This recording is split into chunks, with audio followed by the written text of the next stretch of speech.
ጽናቴ። እሱ ነው ለምንናወራው?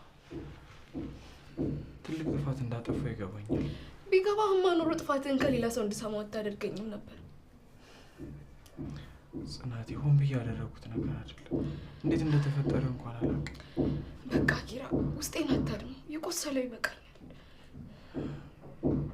እናቴ እባክሽ ይቅር በይኝ። ታውቃለህ ግን ከድርጊት በላይ ውሸትህ ነው የጎዳኝ። ለካ አላውቅህም ነበር። ኖ በደንብ ነው እንጂ የምታውቂኝ። እባክሽ እንደዚህ አታስቢ። ባቀማ ኖሮ ውሽማህን ይዘህብኝ ቤት ባልመጣ ነበር። የምን ውሽማ ነው ጽናቴ? እሷ የኔ ውሽማ አይደለችም። በቃ የአንድ ቀን ስህተቴ ናት። አይ ምንም ይሁን ለእኔ ያልኩትን ገላ ለሌላ ሰው ካጋራህብኝ ውሽማ ነው የሚባለው። እባክሽ አንድ እድል ብቻ ስጭ። ለስንተኛ ጊዜ ልስጥ ኪራ? ፍቅርም ለካ ከልክ በላይ ሲሆን እንደ ጅል ያስቆጥራል። በፍጹም የኔ እናት አንድም ቀን እንደዛ አስቤሽ አላውቅም። አንቺ እኮ የፍቅር ምሳሌ ነሽ። እና ምሳሌ ሆኜ ፍቅርን መኖር ካልታደልኩኝ ምን ጥቅም አለው?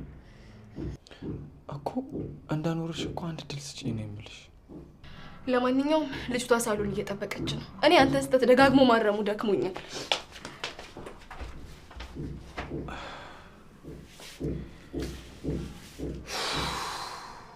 ወይኔ አምላኬ። ቆይ እኔ ቤት ምግብ የለም? ሲርበኝ ብቻ ነው ታዲያ እዚህ ቤት የምመጣው? አረ እንደዛ አይደለም ውዴ። እና ሳሎን ስገባማ የሰውን ፍቅር ማቋረጥ ነበረብኛ። የምን ፍቅር ማለቴ? ማንን? የዚህ ጅላንፎና ያቺን ደሙጫ ተጣብቃ ማለቀው ኒና ናት እና ኒናታ። እሺ እሷንስ አወቋት። እሱ ደግሞ ማን ነው? እዚህ ቤት ከኪራ ውጭ ማን ነው ወንድ?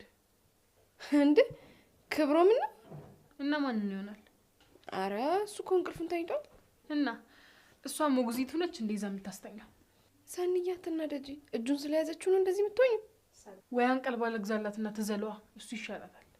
ይሄ ነው እንደዚህ ባንድ ያናደደሽ? ዳር እኔ ምን አገባኝ? አልተናደድኩም። መናደድ እንዴት ነው ሰንዬ? ግን እቺ ልጅ ከዚህ ቤት ካልወጣች የሁላችንም ጨጓራ እንደምትነጠው እወቂ። እሺ አሁን ከኛ ቀድመሽ አንቺ እንዳትላጪ ተረጋጊ እሺ ሰንዬ። እኔ አልተናደድኩም እኮ እንዲህ ዝም ብዬ ነው። እሱን ተይው። ክብሩን ስትነካው እኮ አንገበገብሽ። እኔ ሰኒ ለምን ከፈለገሽ ጠቅልላ አትወስደውም? አንቺም ልትከታያቸው ነው? እባክሽ አሁን በቃ ተይኝ። ለማንኛውም ሳሎን ማን አለ?